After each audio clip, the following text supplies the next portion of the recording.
Իրականում շահարկման հարց չկա, երբեք էլ 44 օրյա պատերազմի շահարկման նյութ չի, ինքը քննարկման ուսումնասիրության եւ շահածավալուն ուսումնասիրության նյութ է։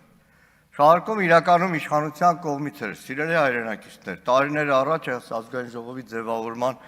հենց առաջին օրերից հայտարարում էր քաղաքական մեծամասնությունը, որ հիմա քննիչ հանձնաժողով ենք ձևավորելու, տեսեք ինչեր ենք բացահայտելու։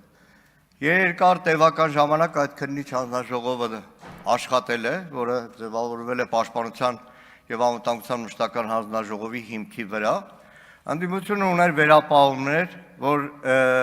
դա հանրային վստահություն չունեցող քննիչ հանձնաժողով է լինելու, բազմաթիվ հարցեր, հարցականներ մտանալու են օդում կախված, բայց այնուամենայնիվ, ըստ կանոնակարգի ազգային ժողովում ձևավորել է քննիչ հանձնաժողով, որը նորից եմ ասում, ոչ թե հրապարակային, այլ առնվազն գաղտնի ձևաչափով այն պատգամավորները, որ ունեն թույլտվություն, քննիչ հանձնաժողովի նախագահը պետք է պաշտոնապես ներկայացներ այդ զեկույցը։ Բայց իրավական տարբեր հիմնավորումներով այդպես էլ ազգային ժողովին չի ներկայացվել քննիչ հանձնաժողովի զեկույցը։ Ես անձնապես շատ ուրախ կլինեի, որ այդ ներկայացվեր առնվազն այն մասը, թեև ասում եմ, բազմաթիվ հարցականներ, հարցեր կան այդ զեկույցի հետ կապված, բայց պետք է արձանագրել, որ այս խորհրդարանը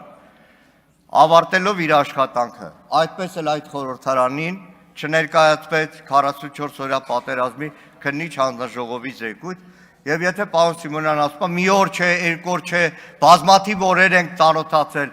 ով պետք է ծանոթացել է առնվազն մեր խմբակցությունից, նաև գիտեմ պատիվ ունեմ ինձ, բայց